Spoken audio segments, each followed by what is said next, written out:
बहुत समय पहले रॉकलैंड नाम का एक छोटा सा गांव था। उस गांव में जॉनथन अपने परिवार के साथ रहता था। वो बहुत अच्छे दिल वाले और दयालु व्यक्ति थे। वो हमेशा जरूरतमंद लोगों की मदद करते थे। उनका मानना था कि किसी भी तरह से दूसरों की मदद करनी चाहिए, चाहे परिस्थिति कैसी भी हो। आखिरकार हमें इस दुनिया में भेजा गया है और भगवान हमेशा उन लोगों की मदद की जो हर किसी को खुश करने की कोशिश करते हैं। उसने अपने दोनों बेटों को भी यही सिखाया, परंतु उसके बेटे आलसी थे। वे बस खाते पीते और अपने बिस्तर पर सोते रहते थे। जॉनथन के पास 7-8 गायें थीं और उसके पास कुछ भैंसें भी थीं। वो उन्हें पास के जंगल में ले जाता था। शाम को उसने उनका दूध निकाला और दूध ले गया। वो अपनी साइकिल पर उसे लेकर आसपास के गांवों में जाता था और उसे बेच देता था। दिन पर दिन इसी तरह बीतते गए। एक दिन उसने अपनी पत्नी से कहा, रूबी, कृपया यहाँ आओ, मैं तुमसे कुछ कहना चाहता हूँ। क्या हुआ? क्या तुम बाहर जाने की योजना बना रहे हो? नहीं बेटा, असल में मैं अपने बेटों को लेकर थोड़ा चिंतित हूँ। वे न तो काम करते हैं, न ही हमसे ठीक से बात करते हैं। वे बस खाते पीते और सोते रहते हैं। मुझे नहीं पता कि वे कब अपनी जिम्मेदारी को गंभीरता से लेंगे। आजकल मैं उस तरह काम नहीं कर सकता जैसा कि मैं युवा होने पर करता था। आप सही कह रहे हैं, मैं भी यही सोच रहा था। मुझे लगता है कि हमें काम बांट लेना चाहिए। शाम को आप उन्हें बताएं कि उनमें से प्रत्येक को क्या करना है और क्या बनना है। चाल, ठीक है। आखिरकार दूसरा विकल्प भी है। जॉनथन और रूबी घर में चले गए। रिक और पॉल भी अंदर आए और पूछा, माँ, दोपहर के भोजन में क्या है? मुझे बहुत भूख लगी है। माँ, मुझे भी भूख लगी है। रिक और पॉल, यहाँ आकर बैठो। मैं आपके साथ कुछ महत्वपूर्ण बात पर चर्चा करना चाहता हूँ। इस बीच तुम्हारी माँ तुम्हारी थाली भर देगी। मेरे बेटों, अब तुम दोनों बड़े हो गए हो, इसलिए तुम्हें अपनी जिम्मेदारियां उठानी होंगी। आज से तुम सबका ध्यान रखोगे। मैं अब काम करने में असमर्थ हूँ। कल से तुम मवेशियों को ले जाओगे, जंगल में जाओ और शाम को उनका दूध निकालो और बेचो। लेकिन पिताजी, हम केतली कभी जंगल में नहीं ले गए। हम नहीं जानते कि हम ये कर पाएंगे या नहीं। ये कोई बड़ी बात नहीं है। तुम्हें उन्हें आजाद करना होगा और जंगल में उनके पीछे चलना होगा। आपको बस ये सुनिश्चित करना है कि वे किसी के खेतों में न भटके। बस इतना ही। जॉनथन ने रिक और पॉल को सुबह जल्दी जगाया और उनसे सारा काम करवाया। रिक और पॉल इस काम को करने में बहुत आलसी थे, लेकिन किसी तरह वे इसे पूरा करने में कामयाब रहे। फिर वे विश्राम करने के लिए नदी किनारे चले गए। पॉल, पिताजी ऐसा क्यों कर रहे हैं? हम इस तरह काम करने के लिए बहुत छोटे हैं। यह वो उम्र है जब हमें खाना, सोना और जीवन का आनंद लेना चाहिए। भाई, तुम ठीक कहते हो, लेकिन हम क्या कर सकते हैं? हाँ, हमारे पास और भी हैं। आखिरकार उन्हें कोई विकल्प नहीं सूझा और वे अपने घर के लिए रवाना हो गए। कुछ दिनों के बाद उन्हें काम की आदत हो गई और यह उनकी दिनचर्या बन गई। उन्हें काम में आनंद भी आने लगा। वे गरीब लोगों की मदद भी करने लगे। जब जॉनथन और रूबी ने ये देखा तो वे बहुत खुश हुए। एक दिन रिक और पॉल मवेशियों को जंगल में ले गए, लेकिन अचानक इसने भारी प्रशिक्षण शुरू कर दिया। दोनों ने एक विशाल वृक्ष के नीचे शरण ली। तभी रिक ने देखा कि वहाँ पेड़ पर एक दरवाजा था। रिक चौंक गया। उसने पॉल से कहा, अरे पॉल, ये देखो, क्या ये दरवाजा जैसा नहीं लग रहा है? इतने बड़े पेड़ में दरवाजा कैसे हो सकता है? हाँ भाई, ये तो दरवाजा ही लग रहा है। चलो इसे खोलने की कोशिश करते हैं। रिक और पॉल ने दरवाजा धकेलने की कोशिश की, लेकिन वो नहीं खुला। उन्होंने पूरी ताकत से दरवाजा धक्का दिया और अंततः दरवाजा खोलने में सफल हो गए।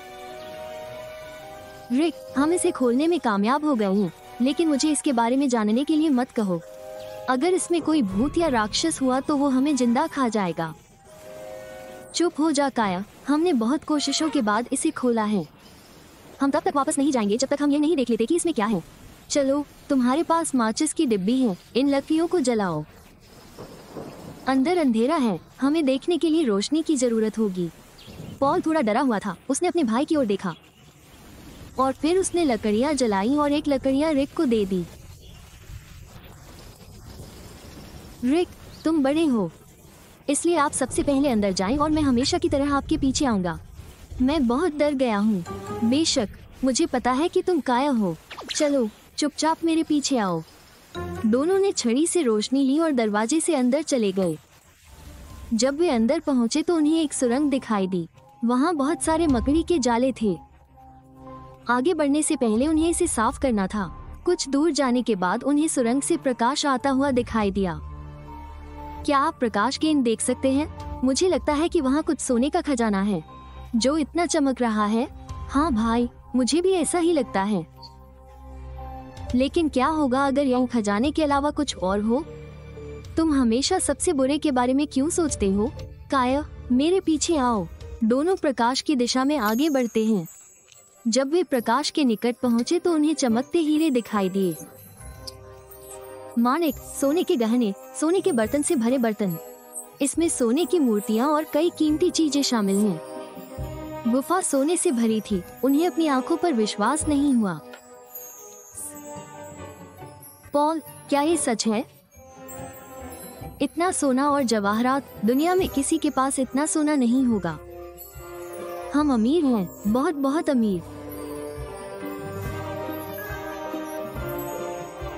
तभी पॉल ने किसी को कराहते हुए सुना, जैसे कोई दर्द से कराह रहा हो। उसने ये पता लगाने की कोशिश की कि आवाज कहाँ से आ रही है। फिर उसने एक कोने में घायल बिया को देखा। रिक और पॉल बिया की ओर दौड़े। पास जाकर उन्होंने देखा कि भालू के पैर पर बड़ा घाव है। भाई, हमें उसकी मदद करनी चाहिए, वरना वो बच नहीं पाएगा। लेकिन अगर उसने हम पर हमला कर दिया तो क्या होगा? तब हम भाग नहीं पाएंगे। हमें जितना संभव हो सके उतना सोना लेकर उसके जागने से पहले ही वहाँ से चले जाना चाहिए। नहीं भाई, हमें इस बिया की मदद करनी होगी। क्या तुम्हें याद नहीं है? याद है हमारे पिताजी ने हमें क्या सिखाया था? हमें हमेशा दूसरों की मदद करनी चाहिए, चाहे परिस्थिति कुछ भी हो। हम भालू को मरने के लिए नहीं छोड़ सकते। चलो उसके घाव पर पट्टी बांधते हैं। तुम जाकर पानी ले आओ। ठीक है, मैं पानी लेकर आता हूँ। जब पॉल उसके घाव पर पट्टी बांधने के लिए बिया के पास गया और उसे छुआ, वो चमकने लगा। दोनों भाई अब डर गए थे, लेकिन उन्होंने देखा कि अब बियर की जगह पर कुछ नहीं था। खजाने के देवता की तरह नाचो। तुम कौन हो? मैं खजाने का देवता हूँ। मैं आप दोनों का बहुत आभारी हूँ। मैं कई सालों तक शापित था और इस सुरंग में बंद था।